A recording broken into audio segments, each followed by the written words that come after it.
کلاغ‌های رود نیل پرندگان بسیار باهوشی هستند. آنها در کنار رود نیل ماهی شکار می کنند. این کلاغ‌ها علاقه خاصی به خوردن ماهی دارند. آنها پس از خوردن ماهی در کنار رود نیل خود را تمیز می کنند.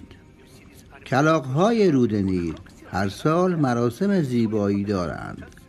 آنها این مراسم را در کوههای اطراف رود نیل انجام می دهند.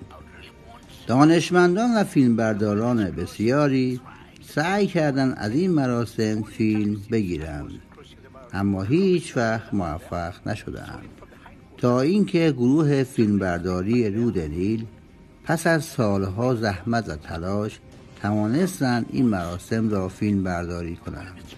با ما همراه باشید برای دیدن مراسم زیبای کلاغ رود نیل.